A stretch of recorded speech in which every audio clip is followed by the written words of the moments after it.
regarding Nkosi, South Africa, or systems engineering in general, please feel free to do that. So with that, I'm going to hand over to Mugani, and he's going to introduce our guest speakers for the evening. There you go. Thank you. Thank you, Suja. To our president of Nkosi, thank you. Okay, that was a starter. We're gonna head to the main event now. The dessert will be the actual one outside after the event. We'll have some finger food and a few things to eat, so yeah. So when I read this one, it says ZA cube 2. I wondered, when was cube 1? Was I born or something? You know? Maybe today I will find out. I still don't know. It's still a question hanging over my head. Okay, today the topic is CSIR contribution to ZA cube 2 nano-satellite program. What I liked when I read the abstract of this project is that it is something whereby collaboration is a key at every situation. Because you'll note CSIR is involved, CPUT is involved, and there's another company that is also involved. I think it's Space 3 or something. So yeah, it's always good when you see a group of people, companies and institutions coming together so that we innovate and solve problems out there. Talking about problems, one of the things apparently this thing is supposed to solve is something around forest fire. So yeah, that's what we need to see. And we know in recent times in South Africa, in Cape Town, we had some disastrous moment around that. So these are the guys who are championing something that hopefully we won't see such situations in the near future. Without wasting any more time, Simphiwe, Mkwelo, and Edwin, Magidimisha will be presenting to you about this program. First is gonna be Simphiwe. Simphiwe?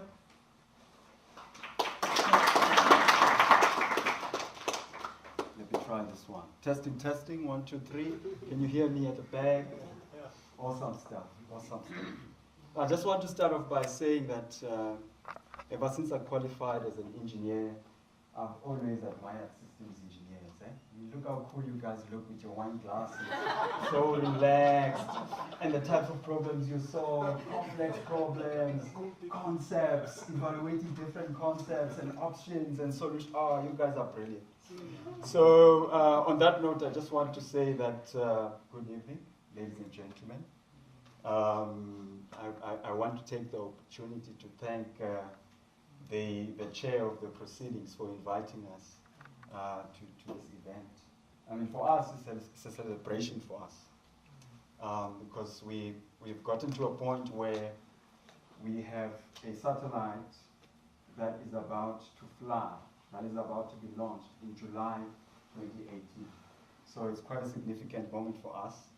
And the fact that we didn't pay a cent for this celebration, and we just appreciate the opportunity given to us by the Nkosi community of systems engineering.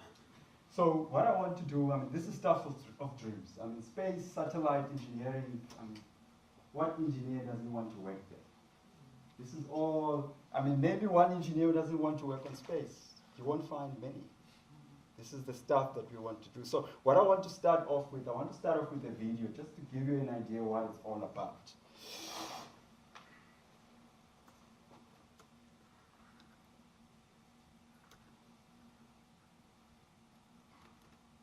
The CPUT satellite program are proud to welcome you to the packing of the ZA-Cube-2, Africa's revolutionary satellite that hopes to aid shipping traffic and even detect fault fires.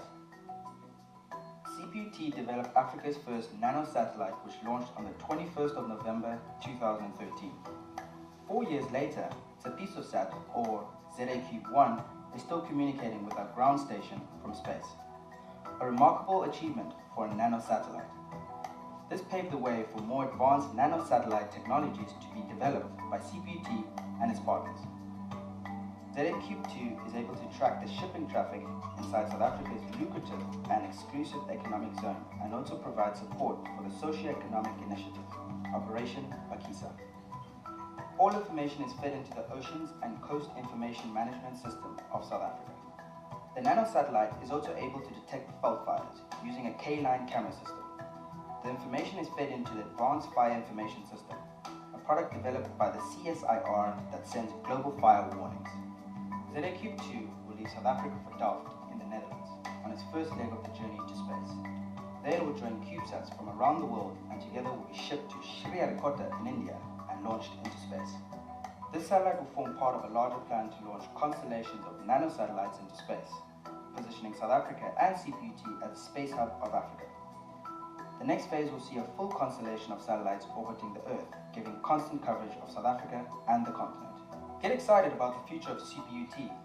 Are you ready for liftoff? So there you have it. Are you ready for liftoff? So July 2018, it's happening, and we're going to tell you, we're going to share with you now our journey on the program.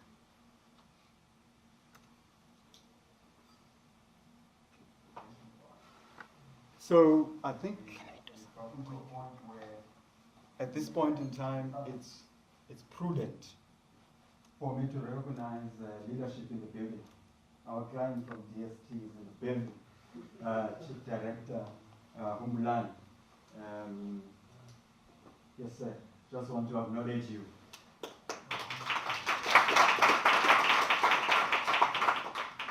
So you are in our background.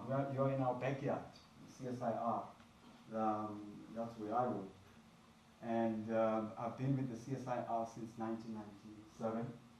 Started off as a bursary student, and then later became a permanent employee.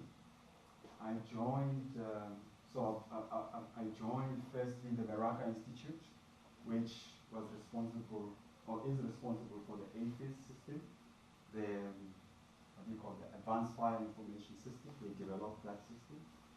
And later on, I worked at DPSS, Defense, Peace, Safety and Security, in the radar and electronic warfare, where I was working on radar systems.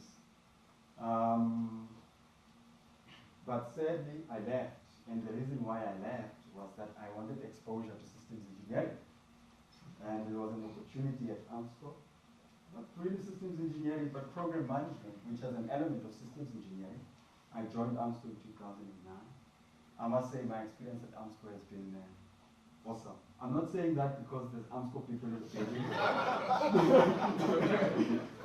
It's been awesome. I mean, I was trusted with a program of about 1.3 billion rands. I mean, that's huge. Goba Slaughter knows about it.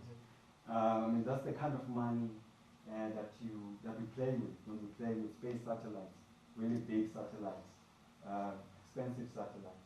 But what we're talking about here is a very small satellite. So in August 2014, I came back to the CSIR and joined a competency area called Optronic Sensor Systems. Now that's the group that designed and developed the camera that is meant to detect forest fires 600 kilometers away on a low Earth orbit. It's meant to fit in this CubeSat, 10 centimeter, 10 centimeter cube space. You will see, I'll show you the pictures. So you're constrained in terms of the space. You are constrained, you can't have a cooling sensor, a cooling system to cool down your sensor so that you can have good sensitivity. And the whole other factors, that are really, really complex that we had to deal with when we were designing this camera.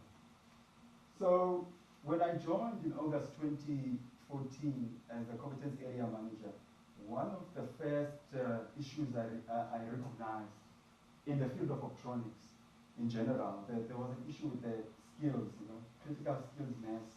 Not many people are doing optical work, optical design. It's a very small community.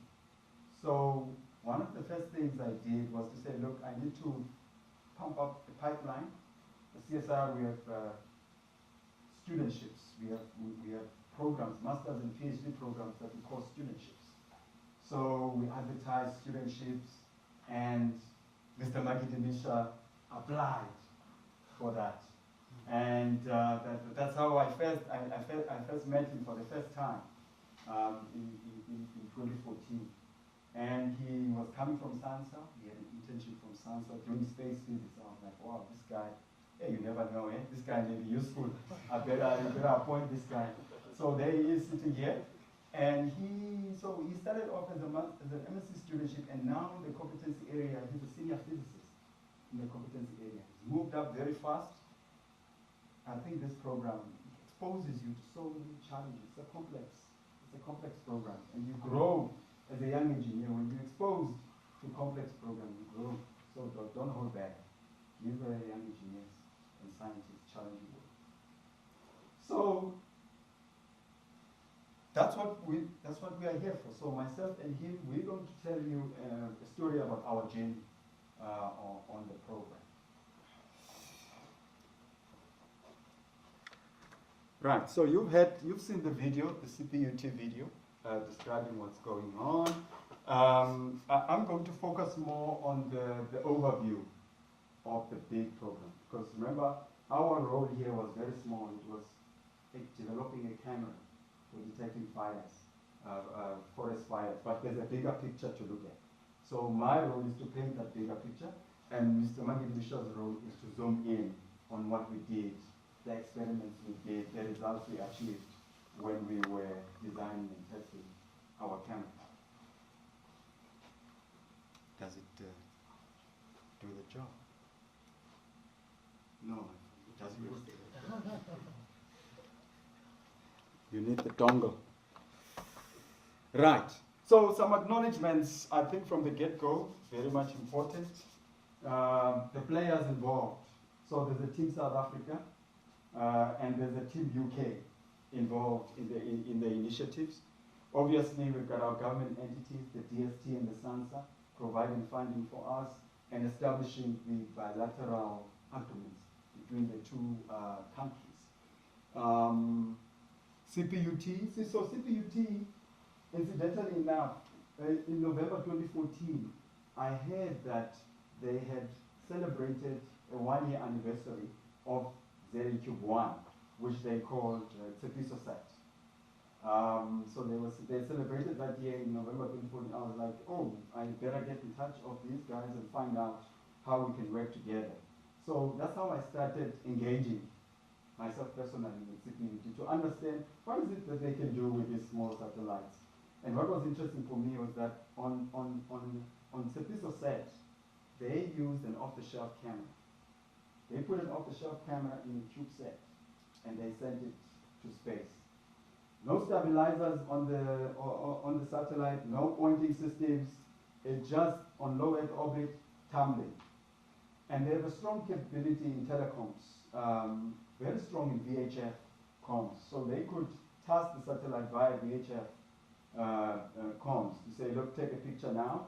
But of course, because it's tumbling, you get the picture of the sun sometimes, the picture of the ocean sometimes. You don't know what you're going to get because it was tumbling. It was the initial concept. They wanted to see if they could successfully send a nanosat up in space. And they achieved it. Apparently, it still works. That's a piece of set. They can still get pictures from it. So that's how the initial relationship or the relationship started with CPUT. So the CPUT team is led by Professor Robert Van Zyl. And they are like the bus satellite system integrators. Everything that has to do with integration in that small space, they've mastered it to the T. Of course, there's my team, the TPSS Optronics team, Derek Griffiths. Derek Griffiths, whoa, I'm going to say a bit more. He was a technical leader on the project, and he's been involved since 1999. The first South African satellite, I believe, Sunset, in 1999. The optical payload on that satellite, Mr. Derek Griffiths was involved in the design of that. It was designed here at CSIR. And then Yazid, I don't think he's here. Edwin, of course, is here. Tato, is she here? Project manager was involved. Ipeleng. Then there's the CSIR Meraka team. This is now the AFIS team. Now, the AFIS is, I think Mr. AFIS is sitting right there. He's probably going to judge me now. So AFIS is an ICT platform that allows for gathering of fire detections from existing satellites.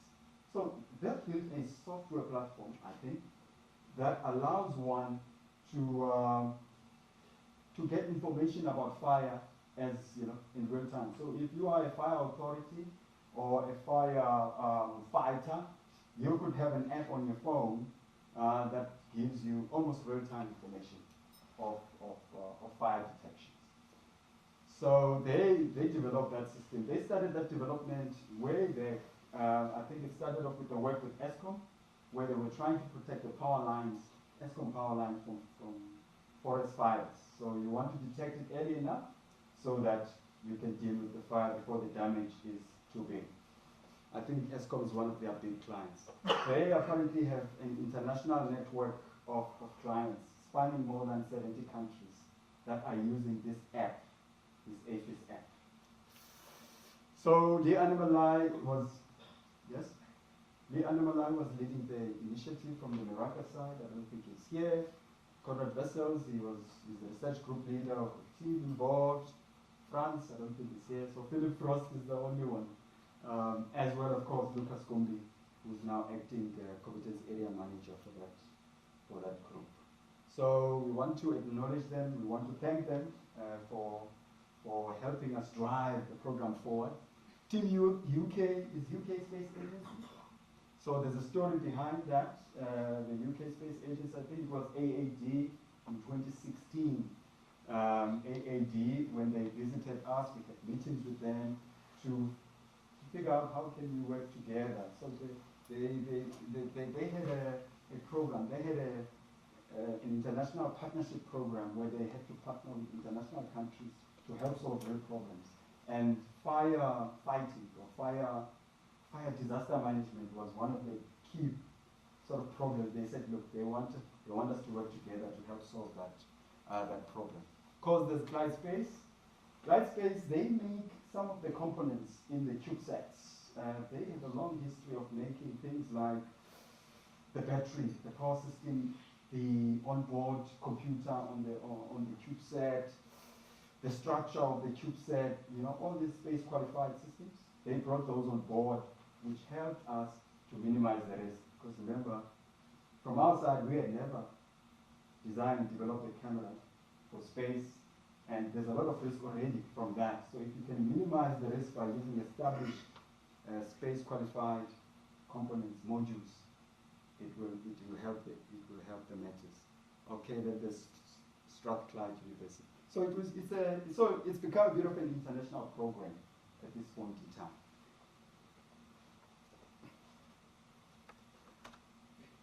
So the history of my competency area goes in space payloads in particular, goes as far back as 1999, the Sunset satellite that I mentioned earlier on, and the KitSat-3 satellite, which was a Korean satellite, a multispectral satellite. It was designed and developed here at CSIR, the electro-optic imaging. Then there was Magidimisha, which was driven more from Stellenbosch University side of things in terms of the design of the payload. But our involvement there was more on the pre-launch and post-launch calibration. So we're very strong in that, the calibration of the camera before launch as well as when it's on orbit to ensure that you still receive reasonable pixel intensities on your image. Very strong in that particular capability. Then the HOTEC, the installation of the pre-calibration test bench at HOTEC was one of the major projects that we did there. Of course, HOTEC is under the Space Tech now, and that bench is still there. The Paardefontein site was built in 2014. So the Paardefontein site, it's 100 by 100 meter square.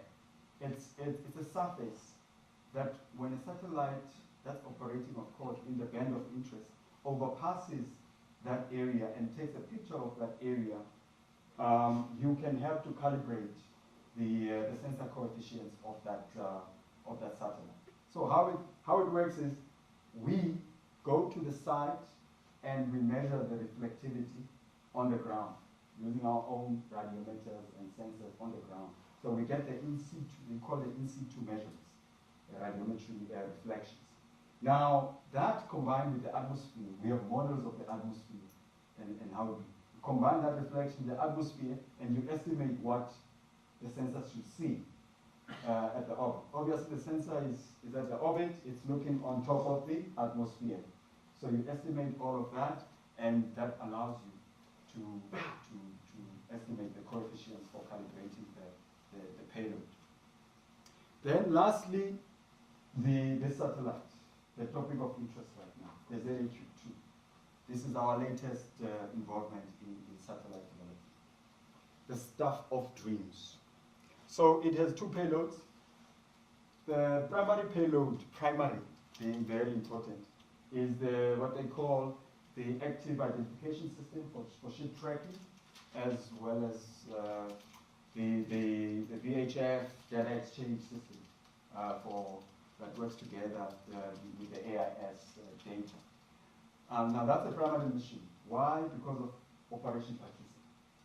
So the whole oceans economy and being able to monitor ship traffic is very important. In fact, we are very grateful that they were able to accommodate our payload. Because our payload is a proof of concept.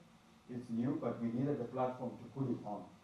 So we are very grateful that we got permission to put it on there as a secondary payload, almost like a side chick. We're not the main chick, side chick, but we will still be able to, when the satellite goes over land, obviously you can't do any ship tracking there. You should have priority and be able to take images of fires if they do happen. When it goes over ocean, of course, the AIS ship tracking kicks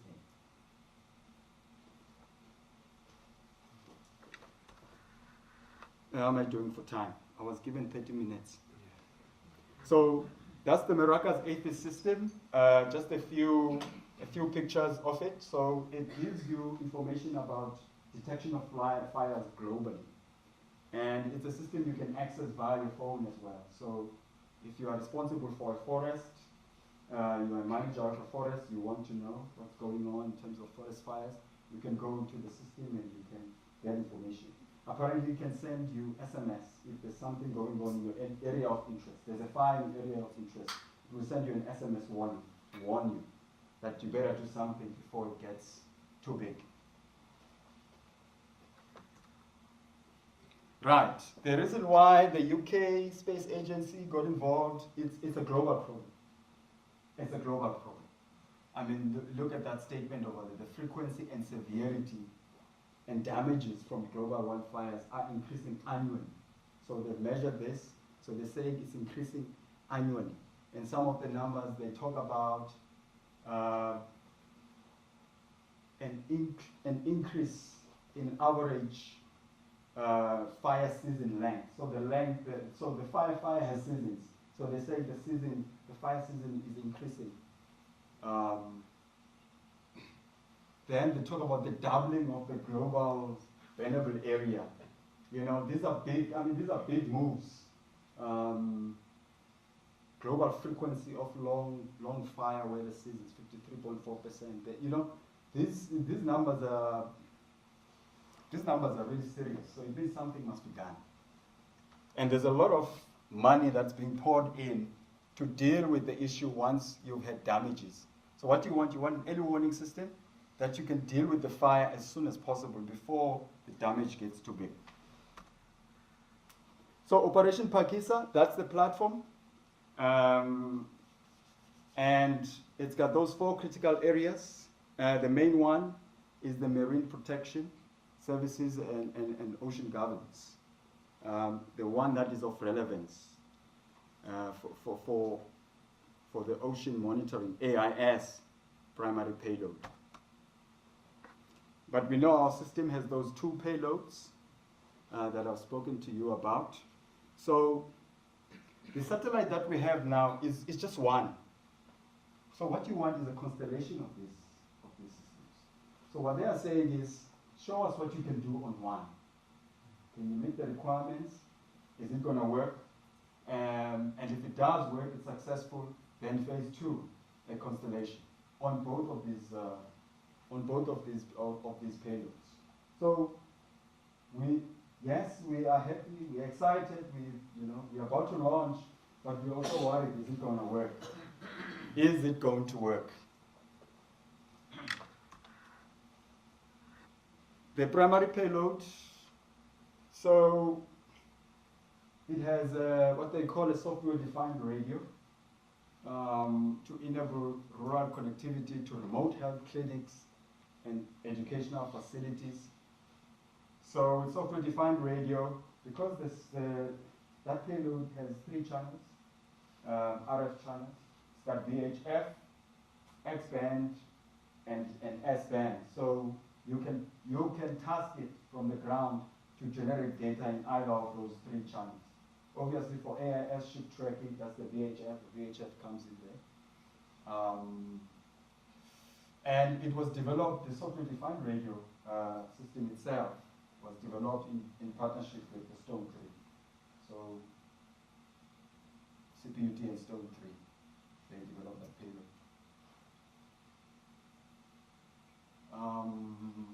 And that's the model, a CAD model of the full, we call it 3U. So 1U is a 10 centimeter cube, and then 3U is 30 centimeter by 10 centimeter cube.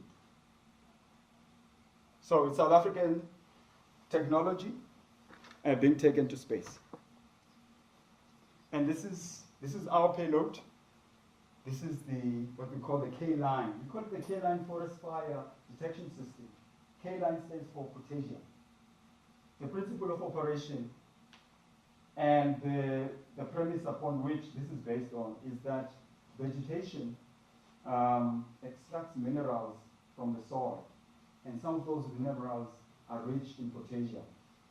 So when you ban vegetation, the potassium elements in the vegetation, it gets transmitted as part of the flame. So the flame is a very strong potassium component. And that's what our sensor is using to find fires. So if you look at it, so we call it it's a medium resolution near infrared imager, but yeah, it's a K-line system. So it conforms to the CubeSat standard. So CubeSat standard, the size, the weight of the CubeSat, there are some requirements you need to meet before the launchers of CubeSats can allow you to launch. You need to meet the power requirements, you need to meet the size and shape and the weight requirements. But at least it's much longer than that. So dual image sensor, so there's 2 channels. There's a background channel and the K-line channel, as you can see. My friend, you don't have a pointer. So it's a 2-channel camera system. One of them is for sensing the background. The other one is for sensing the K-line. So the K-line has the fire pixels. The background, not so much intensity on the fire pixels. You take the 2 images you register, and you subtract, and you get the fire pixels. So that's simple operation, simple design. The 2 channels. So at 770, Magidimisha will show you the plots. At 770, there's a peak. 770 nanometers, there's a peak, and that's very, very strong. That you can't miss it. And our filter is a very narrow filter that is centered right there in the spot to pick up the image there. Then it's a broad filter nearby at about 750 nanometers. Broad so that it's it sort of it averages out and gives you a good representation of the background that you can use to subtract the 2 images. So this one is the first model that we developed at the CSIR. The first model we took into the field, and we saw a fire 8 kilometers away in Magaliesberg mountain range, and we were like, whoa, this thing can work, but it was only 8 kilometers. Our target is 600 kilometers. we're like, dude, this thing can work. And those things you see over there, those are adjusters to set your focus. So it turns out that the focus is important. The camera must be focused, otherwise the smearing of the picture, and you don't get a very good return or intensity from the file. So we devised that system. And one of the key engineering decisions was to ensure that the lenses, these lenses here, they don't rotate. You don't want that. You don't want any moving parts. They are fixed. So when you want to adjust the focus, you adjust the focus to the focus that you want, and it becomes permanent. You just let it like that. Then we took it through some vibrational tests, thermal vacuum tests, and then to check whether there was a drift in the focus due to those effects. So we built an infrastructure that simulates the space environment. The fact that there's no atmosphere there, the fact that the temperature is changing. One time you've got the sun on your back, the next you are in the shadow. All those, simulated all those to see the influence of those on the focus of the image. Magidimisha will tell you more about that. Right, so that's it. It's 2 phases. We've just done the first phase now. We're launching.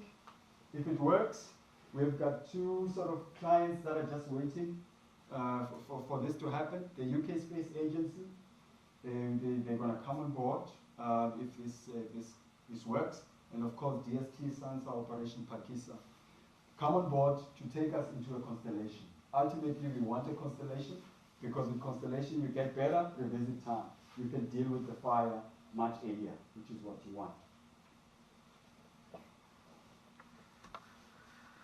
And I mean, these plots, they demonstrate exactly that. So you've got a loss as a function of time.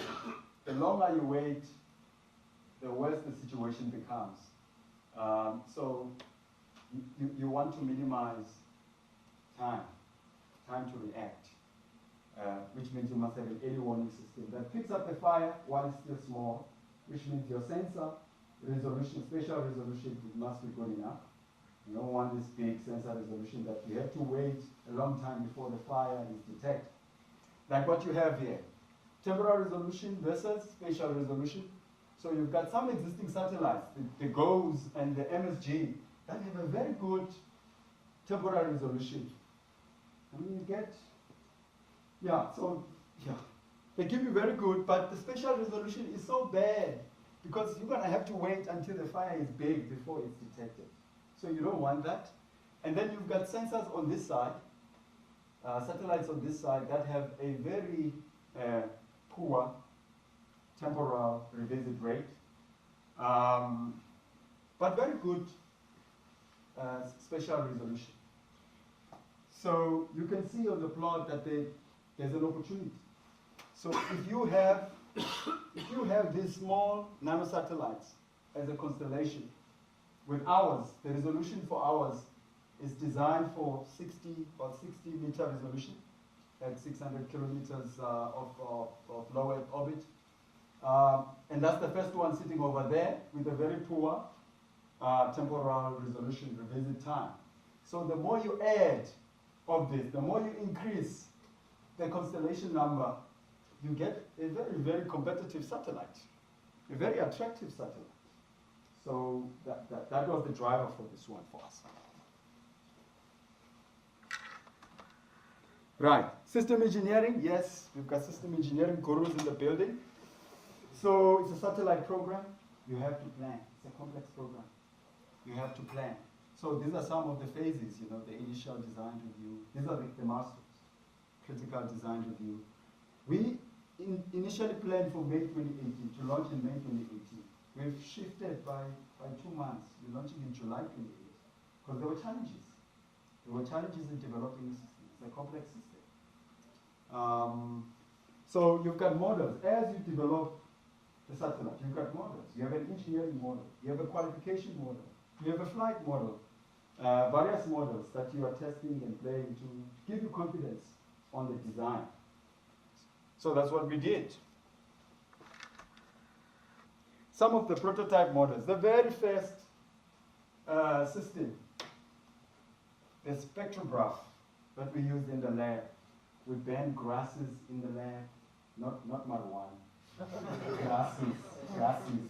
We banned grasses in the lab, and we took spectrographs. You know, they give you spectral information. They show us exactly where the peaks are.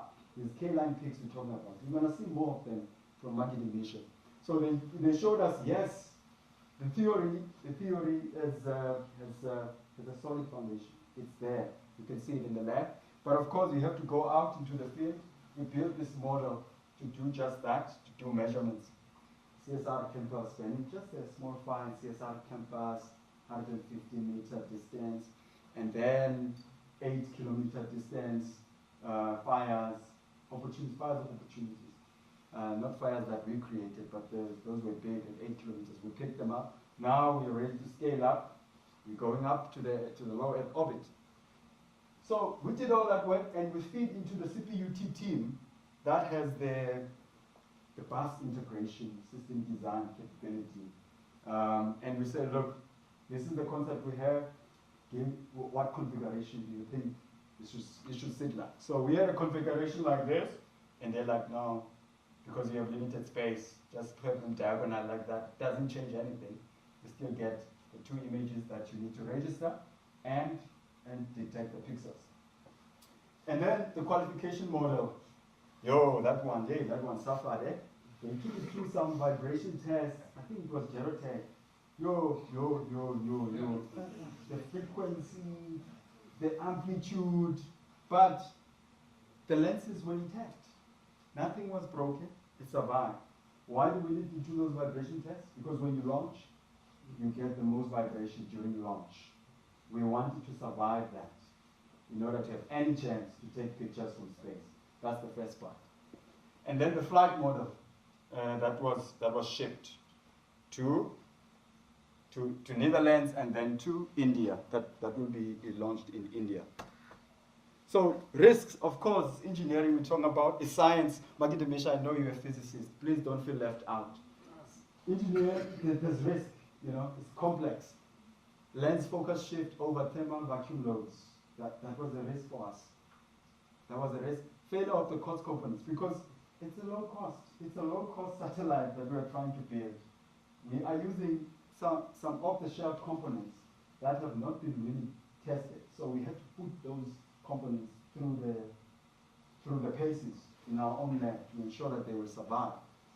Sensor performance, false alarm rates, and we did all that analysis with modeling and simulation to say, look, what are the chances of false alarm rates from things like, apparently the reflection from snow, I saw some of the plots, the reflection from snow is very significant in the K-line band. But once you put the 2 channels together and do the subtraction, actually, that difference lowers the false alarm rates. So the schedule, that was a risk. It was May 2018 and we missed it. But we got there. So that is it from my side. I'm going to hand over to Mr. Magidimisha from now on to take over and tell you more now about the science and the physics. That was just an overview from my side. So maybe I can take 1 or 2 questions and then Magidimisha will continue. Otherwise, we can take questions at the end as well. Thank you.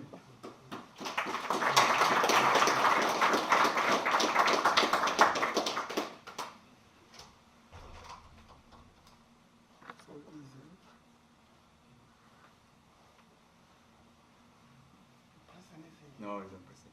So, Just speak loud. oh yeah. So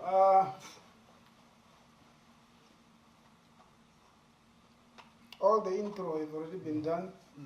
So I'm Edwin, and my presentation will cover what we did on the R&D, because proof of concept needed to be done, and some may just say, but why really did you just maybe come with this concept of K-line? And we needed to confirm that. We needed to prove what do we mean by using potassium for detecting fire.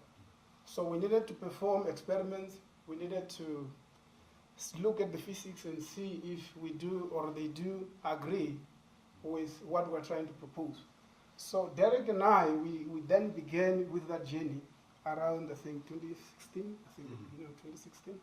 That is when we began with the, I don't know whether this is loud enough. We began with the R&D concepts so that we can then be able to establish if we could be able to use it, because there is a problem in which we have an effect on the economy due to fires. And we needed to see if we can have a cheaper sensor, compact, which can then be able to detect fire at a longer range or in space. Then those R&D needed to be performed, and that is where now you are hearing about the CPUT with our secondary payload, which is our K-line sensor. So all this which is listed here, including the laboratory measurements, where we tried to prove that all the settings that we need can be used on the field where there are environmental effects or atmospheric absorptions or any other conditions which can affect detectability of the fire. So, and also the environmental test, because the conditions where the sensor will go might affect the sensor performance. So all those needed to be taken into considerations before we could say we have a sensor which we can launch in space. So all these problems that you are seeing, bending of vegetations, destructions of properties, and the wine which we are sipping here. Yeah, of course I didn't see, but I'm saying the wine and the rest, they do, the fire do destroy such, and it has a very huge impact in economy, because we do export, and we are the best exporters of those products. But however, let's look into this. So our sensor will be here in this CPUT, and what you are seeing here over this area here, it's our sensor with a 750 nanometer filter placed at 750. Representation of the background, and another one placed at camera placed at 770, meaning that we have put a very narrow filter there with transmission within just a nanometer. That is why some will say, but how are you really detecting K or potassium? We're trying to make sure that we can, we can have an OD on the filter which is very high in terms of absorption on the outer bands. Make sure that we narrow the filter in a way that we will see only transmission within a very specific atom. And that is how we achieved this whole concept of K-line. So every day when we talk in our department, we just say K-line, K-line. People say, hey, but what is K-line? So that K-line is that very specific filter that we have put into a CCD or a normal camera, cheap camera, and then put that filter, which, yeah, of course, in terms of design of such narrow transmission filters, you can have some leakage on the outer bands because of how narrow you want to see the detection. So, but we did work around it and find very good designers who really give us very good filters. So that is why now we have that thing. And we believe that it will be able to do the job. So why this work? This is just our R&D, or to understand all around the world what happened and everything, so that we can then get to understand that what we are about to do is that proof of concept on that. So what happens is that in the soil we do have, some countries they have mapping of nutrients, or in the ground. They do soil mapping where you will be able to see what nutrients are there and what mainly are abundant within the soil. So from the soil to the plant, you do have these nutrients which get absorbed, and most abundant element is K, or potassium. So in terms of percentage also, it's very high inside the plant, and it has a very low excitation energy. And by that it tells us that as long as, or when the fire begins burning, then at some stage, K-line or potassium will be excited because it is a very low excitation energy. So that became an advantage for us because we wanted to put our sensor along those lines based on these reasons which you are seeing here. So more than 10 to 20% gets excited at the temperatures of the fire. And by us, that becomes an advantage for us to be able to work with. And we became to realize that, you know, since now there is no perfect sensor capable of identifying very small fires, or what we call the spatial, and that at this point doesn't exist. And so in other words, we saw an advantage that there remains a requirement for additional high spatial and temporary resolution fire observation sensor, which ourselves we saw that opportunity, and we saw that, yeah, if that is still the case, as the CAM was already shown, we are going to see that we can get such a sensor which is very cheap and also compact in order to be able to cover that gap. So now on the questions which we were trying to address as a department, we asked ourselves if it is feasible to implement a wild fire detection sensor on a nano-sat. Nano-sat meaning that first we were constrained with the size. Then we said, okay, we saw that yes, it is possible using some cost products, and such as your CCD normal one, very cheap, 1,000 or 2 or 3 or 6,000 rand, with a very good filter, which sometimes, yes, in terms of price, I mean, such filters are very specific. You need to give them the specs and give them what you need from such a filter, so it becomes a very expensive. But we wanted to reduce the cost in which we can design the sensor. And also, I work with platform protection. We use infrared sensors. So, but this case, we wanted to run away from infrared detection. We wanted to sort of say we don't want to use infrared sensors for fire detection because of how bulky, costly. They also require cooling all the time, and sort of like your Modis, so they have also high power, what we call consumption. So we wanted to say that, but what can be the idea, a new idea, a unique idea, in which ourselves can then be able to run away from infrared sensors?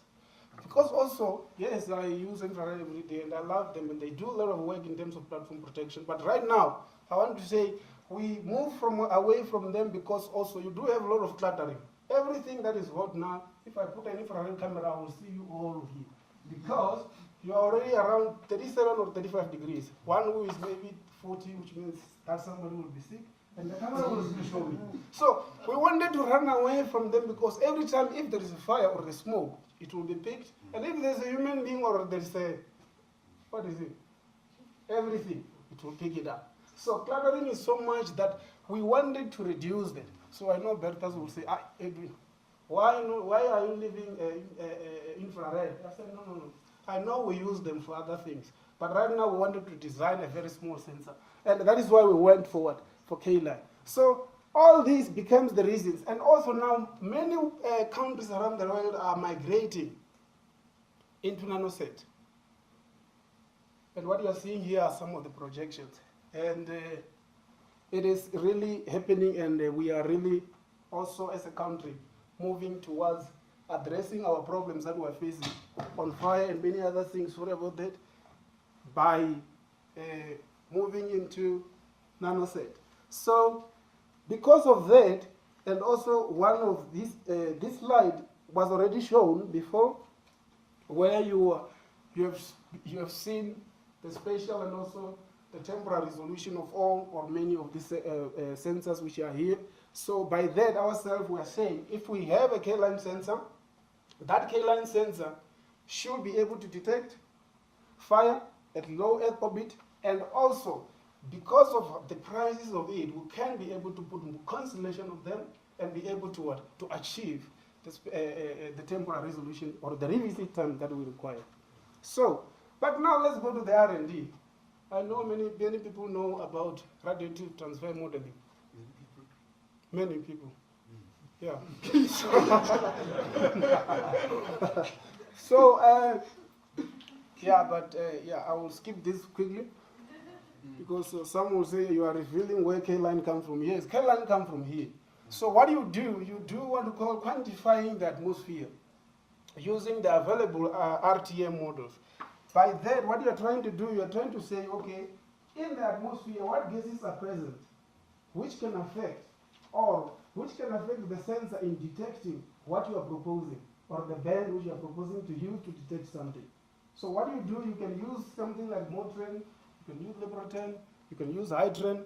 Hydran is a high resolution transmission, what we call models. So all those models are available for you to be able to say, okay, I need to see this band and I want to see transmission of the atmosphere within this range. So what we did here, we did exactly that.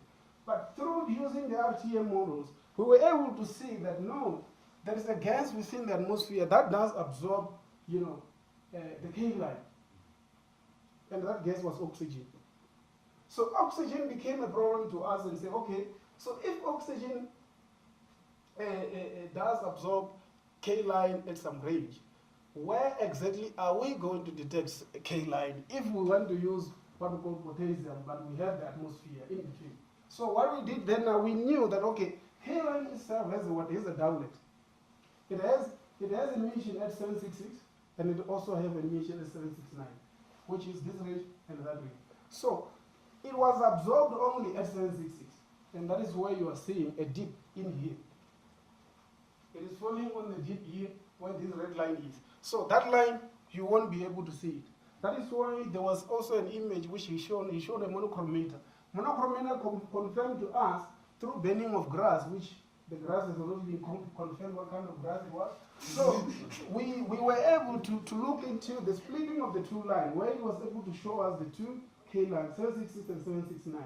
In other words, we use the monochromator to split or to only select that band and be able to see the two doublets. And those two doublets were that and that. So after that, we tried to use, as physicists here anyway, we tried to use some steam, put the steam in front of, you have a target, and you have the steam, and you have the sensor.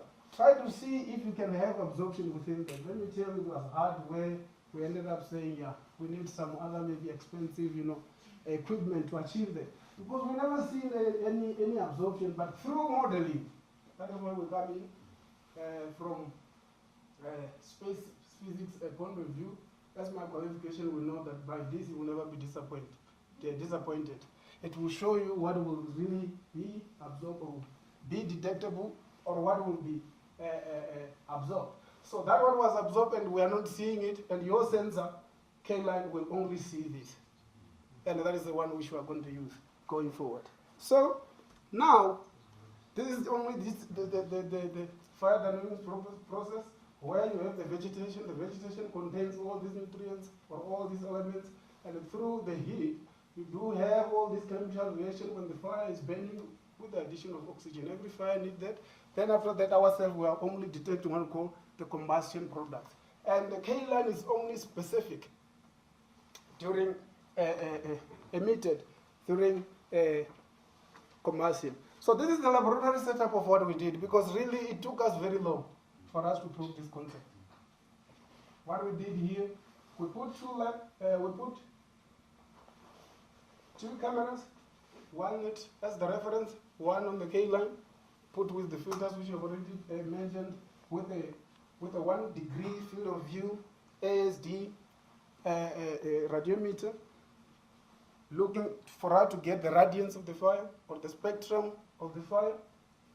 The two cameras there were controlled by what you're seeing there, the red controller and the K-line controller.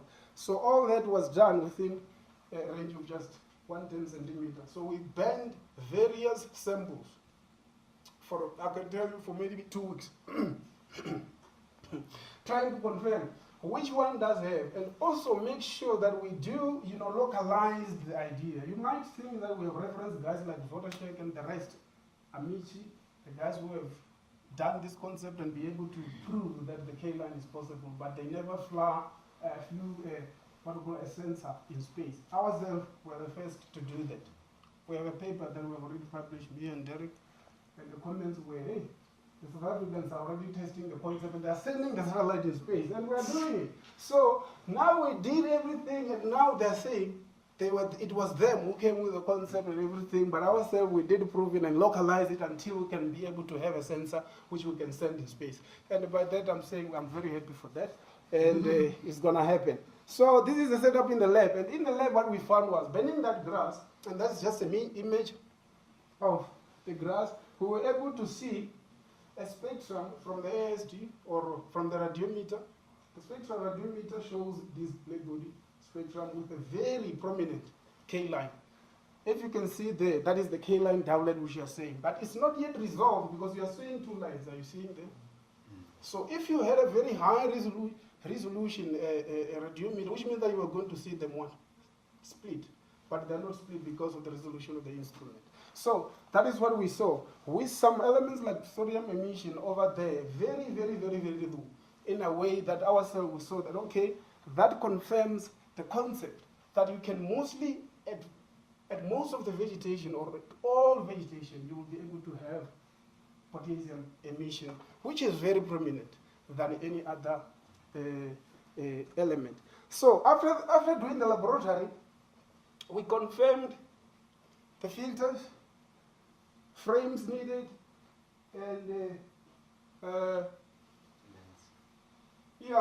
lens or any other cameras that we require, and also all the setups that we require for us to be able to do field measurements. What we did that we had a block just outside our department, which was around 152 meters, just to accommodate the atmosphere. We then put fire on top of that block, and then look into that fire, make a setup on top of our building or in one of our floors there, put the very same system, observe that fire within that 152 meter space. And let me say, still at that range, we were still able to see what we were looking for. This is what happened. So this one here, it is the background, and this is the fire that you can see over the K line. So what you see here is the resemblance or the similarity between the two bands. You have a background which is at 750 and the K line at 770. So there is sort of like the similarities within the background, but the fire there on the background is not really sort of like prominent as it is on the what? On the K line. So that still was the proof of concept. And through image registration, which means that what you're going to do matching and then do subtraction. What you're going to remain with here, which is the follow-up in which is going to be done for every images that we will receive from the satellite. We're going to do image registration, and I think maybe Meraka is going to do that. So, but ourselves, we can be able to still continue with that work, but we know that doing that proves the concept that we were going to do, or what we were looking for. So this was a very good thing for us. And using this other prototype, what we did was to observe fire at 8 kilometers, which was already mentioned that we were looking at fire in what, Magalisberg or something, I don't know. But it was around 8 kilometers, where we see grass burning. And at 8 kilometers, let me tell you that we were still able to see a very good image of a fire at 8 kilometers. But we know that our camera will be low Earth orbiting, and it will be at some range, but we are still safe that we will be able to detect fire as we want it to be. So all this became the proof of concept of what we needed. And one thing for sure, after we approved the concept, we needed then now to liaise with the CPUT to know that, okay, as we are about to give you the components, you will require us to do some testing. Optical testing I was involved in, where I did transmission test, MTS, in our labs. And one of what we did was to do thermal and vacuum test. On the vacuum test, in other words, every component that is heading to space needed to do what we call environmental testing. Vigorous, in order for you to be able to test whether that system will be able to survive to the level where it will be able to still perform under extreme conditions. So we did thermal vacuum test and also what we call survival test. Survival test is when you have then now say if it was 30 degrees, Now, how about putting it at 60 degrees? How about putting it at minus 10 degrees? So all those things we tried them to see if the system could be able to still survive until. So we tried to do that, and let me say that there wasn't much that we have seen. We haven't seen any reason of outgassing on our system. We did three-light tests, and we also did through thermal vacuum test. What we needed also to do the effect of focus, the effect on the focus of our system. How does your thermal or your heat or your vacuum affect the focus of the system? Because that is what's very critical. So what we did from there was to take, let me show you what we use. Okay, we had a very small vacuum pump there with a cord oil, which we designed then that, what we call that, it's a vacuum chamber, which you are seeing there on the table. That vacuum chamber was connected to our vacuum pump there, so that we can pump the vacuum. On, where are my things? So it's like they're behind. So, but anyway, there you have a gauge, which will indicate how much pressure you're pumping into the system, because you will have the system inside that chamber. So, we did that so that we can see if we can be able to, we can have the effect when you put the system, maybe when it is in the air, and also when you put it inside. So if you focus it in the air, or if it defocus in the air, when it gets into the vacuum, what then happened? And then quantify by how much did it defocus, so that you can then compensate for the defocus, or you defocus it before you launch it. So we saw, or we were able to prove that by 30 micron, does it defocus. Yeah, I know. It came from Meraka, asked by how much did it defocus. I said, I know, it will be discussed as we present. So, by 30 micron, we were able to. So we introduced a shim on the what between the camera and the lens. That shim was 30 micron. Yes, we measured it. Then we were able to then put the shim, defocus the system, remove the shim, then put it in the chamber. Then we were able to see that it was able to return to the focus. So by that, I don't know, and that was a very good thing for us, and that happened because of the very hard work of trying to make sure that we qualify the whole components which we were using. So here are the images, ref before, meaning before putting into temperature or thermal and vacuum effects. Then we were able to see that all this image looked like it was focused on the center. The ref before, where 1 is. Then at high temperature, we were able to see that the focus moved to the outside, around 5 there. So we use modeling, and it's just that here, most of us won't be able to see, but there's a red line there. That red line confirms the movement of focus, where the focus is. So that is what we use in order for us to confirm, so that our eyes, if we are unable to see where the focus shifted to, we can then use modeling so that we can confirm that. So this is what the setup used looked like. We had a PDH light, which is the illuminator, having also a target, a concentric square target, which was over this window. Then in the middle there, which we say we put a sensor, we put a optical test chip, where you had your target, concentric square target over this side, meaning here, and you illuminate it, and you had 2 lenses looking towards what? A lens collimator system. It's meaning we had a target and you had a lens there, which is looking or facing the other one, which that other one was connected to the camera. So in other words, one was used as a collimator to collimate what comes from the target, then focus it to the test camera that we needed to set. So this is the setup, and this is the test jig that we had, and we had a board camera, and we put it inside the vacuum chamber. And that is how we ran the thermal vacuum test in order for us to be able to confirm the defocus. So by that, we we had to now say all the components that we had, like what I have already said, your square targets, your camera, this becomes the component that we use, that we're able to control the camera using some connections from controlling it from the outside. So this is the setup again, where here, who was handling this was Yazid Schools during assembly, and this is the whole system inside the thermal chamber, and I was controlling there, and this is how the setup look. And today we have a value which is 30 micron, which the CPUT is going to consider to compensate for the defocus that we have seen.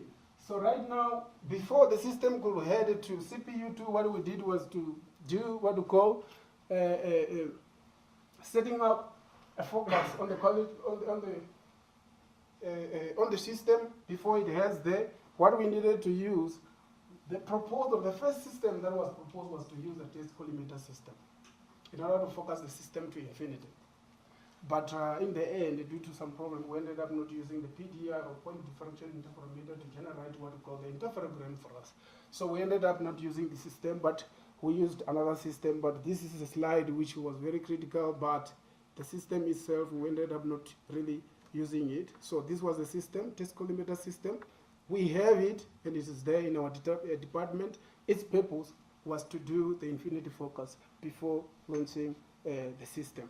So we have just given you sort of like the journey which we went from the R&D and also the optical testing that we went to. And through it we were, from all the measurements that we did from the lab and also outside, we were able to see a significantly brighter than the black body radiation from even the kikuyu grass which was burned inside the lab. And that to us proved the concept that we needed. And right now the CubeSat is now inserted into the main, the sensor is inserted into the CubeSat, which is ready for a launch. And we are aware that if this proof of concept or a demonstrator sensor is able to work, we will then be able to have constellation that we are working or looking for. So the spin-off application for this is that we can use the K-line technology for defense applications like hostile fire indicators, or be able to do gunshots detections. That is the next approach that might be used, but the main important thing is that the development of this will end up being something that the CSIR might then be able to have a specialty on, mostly in satellite sensor design. And that is our approach in all of this. Thank you.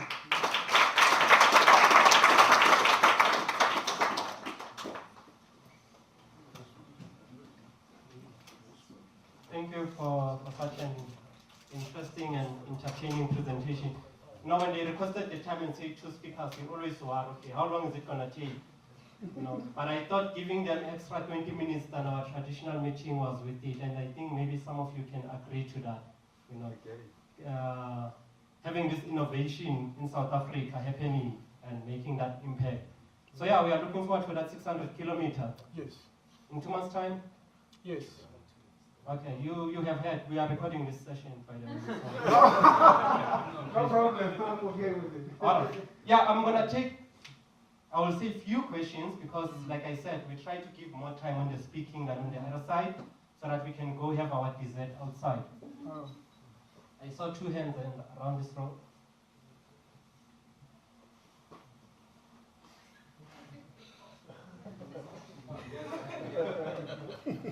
Thank you for everyone who passed on the mic.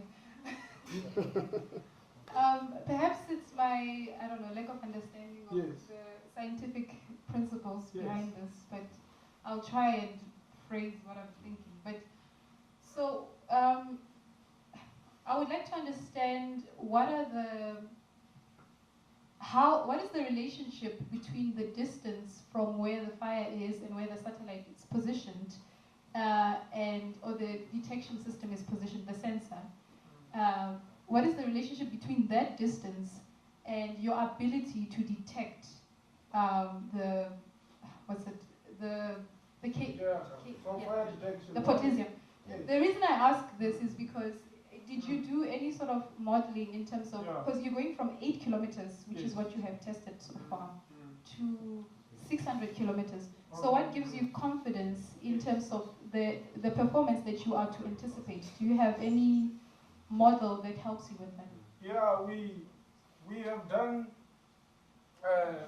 what is the, we have models that we have used in order to assume or predict detection at those ranges. But to answer you, conditions in space, cloudy, or your turbulence of what, or aerosols of any kind, can hinder you from detection as you increase the distance. So by that, we know that when you have what we call clear conditions, you will be able to do through a model, you will be able to do detection. But due to other factors that might affect, visibility on your sensor, because your sensor cannot be, at this point, what I know is that it cannot penetrate clouds. So in other words, when you have what we call maybe a cluster or what we call constellation of them, you might then accommodate or cover, because one will be sitting here. If there's a cloud here, then you can have others, be able to support or detection of what you want to see. So by that, we do have a way in which to assume or to calculate the detection at those ranges. First, by using RTM, you can increase the distance of detection and see that atmospheric absorption is increasing as you increase the distance. So you can do RTM at a close range, and you can see a very huge possibility of detecting something. But as you increase the range, you see the fading of the detection, and that is where now we were able to see that you can still have few pieces in which you can do detection of a fire at this range. So that was done first again with the RTM and also the other models which are available online. But it's just that the one who did mostly the modeling, not of RTM, I did RTM of using the available software. It's not here who is Derek, was going to also give you the simulations around it. But I know increasing the ranges through RTM, we were able to see that you do reduce, or the absorption increases as you increase the range. But we're still able to do detection of those ranges. I think the short answer is the sensitivity of the camera, the sensitivity of the detector on the camera. That we selected very wisely. I mean, we went through a modeling process to select the appropriate camera with the right sensitivity, so that you can pick up the detection at those long distances. Yeah. Another question? Before asking my question, I just want to mention Edwin used an abbreviation there which nobody in this audience will know. RTM stands for radiometric transfer code, which is actually a modeling for the atmosphere. It is done for actually doing it from space as well. Yeah, sorry about that. Sorry about that. It's RTM, radiative transfer modeling. Yes. Okay, my question is just, I picked up from what you said that the processing will happen off-board, registering the two images. Is there any view in future to incorporate some of that on future models of the satellite, so that the actual image registration happens on board? Yes. The idea is that as we go to the next phase of the project, there will be on-board processing. Yeah, and in Meraka, I think they will mostly deal with that. But the idea is that once we have this demonstrator working, we will be able to do on-board processing. Okay, let me get two more. I saw one hand and the last one in front. Just two more. Hi, sorry to take the spot. By the way, I think it's really exciting that we're part of this new initiative of CubeSat, bringing in a whole new collaborative community of stakeholders in the satellite space. What I wanted to ask you about the electronics aspect. So you mentioned that you used off-the-shelf commercial parts, and that you put them through rigorous testing for temperature and vacuum. But I would have thought that the biggest problem would be radiation. And I wanted to check if there was any sort of collaborative project in terms of vetting whole series of commercially available, cost-effective parts and subsystems for future use in satellites, and whether there was any kind of collaborative community around that, and whether that's the performance of these kind of systems is contingent on the kind of housing you have, and maybe you should speak to radiation for optical, for the electronics, and possibly for signal considerations in the CubeSat, and whether there's a kind of a vetting these low-cost components for that. Yeah. So first, on the issue of whether we did do research in terms of how the effects of the outer space radiation towards our satellite will be, we had advice also with some guys from Flight Space. They were also playing a role in how Flight Space is a UK company. They deal with space companies. They produce space companies. They advise us on some of the components we procure. So, but is that enough for us? I think as we go on the project, I really appreciate that question, because we will be able to then go deeper into how much of the cost components tests should be done, so that we approve them based on not only maybe thermal weighing or vacuum, but also the addition of, say, being bombarded by external radiation. Because I was talking to somebody here earlier on about, you know, the sun emissions, like your solar wind, you have the CMEs, you have the prominence, you have the solar flares, all those kind of emissions on the outside, they do happen, you know, very fast in a way that you can destroy your sensors or your satellite. But however, I think the board will have to sit with around that and be able to discuss on, first with connection with the host partners which you are talking about, like your flat space. How do we then, you know, narrow down, you know, the selection of costs in order to accommodate such situations like on the upper space? But so far, I can say only the flight space were also the ones who were mostly involved. But I don't really have the details as to what they did mostly on that. I think the client space, they bring the experience, you know, of being able to build these nano-satellites. They take care of all the shielding that we need for our electronics inside. So they give us perhaps a false confidence, but they're giving us a confidence that that's all covered, that's all sorted. Our equipment inside the CubeSat is safe from radiation. We'll go deeper. I'm gonna take. Do you have long and short answers? I do have short answers. Can you give me 2 more short answers? Okay. I think you only have one. Can you talk about a little bit about the practical implementation? Will the satellite firstly be launched in a polar orbit? And secondly, how often will that satellite revisit the same surface area on the ground? Thank you. So far the satellite. Short answer. So far. We don't have control on the launching aspects. We are launching as a community. So the way the CubeSats work, we are, you know, we are makers of CubeSats, and we are going in as a group, like group funding. Because the launching costs are so expensive, and we launch as a group and we share the costs. So, in this instance, India is the launcher. So we don't know whether they're going to start polar orbit, but we know the destination is low Earth orbit. Revisit time? 90 minutes? I know, can't be. Okay, we want to revisit time by constellation. At this point, GSD will have to determine also the revisit time. So this test demonstrator will have to give us an idea of how do we then solve. I have to give a short answer. This whole thing, after we have received, you know, the information from the satellite. So I think more details might be done maybe next time or something. After July. Okay. Short answer. Okay, I take it you two gents are not members of INCOSI? No, we're not. Look, I was. During my time at Armscor, I was a member of INCOSI. Can you please confirm if I'm a member, please? Someone. Bad to answer that. I'm not. Can I give you a good reason to come back in the fold? Okay. Suja earlier on mentioned that there's 45 working groups. One of them just happens to be called the INCOSI Space Systems Working Group. Oh, cool. And hang on to this. we've got a formal, or the group's got a formal partnership between Nkosi and the Object Management Group's Space Domain Task Force.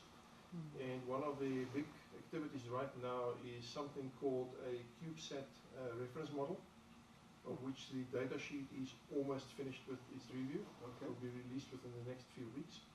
And by July, the full reference model will be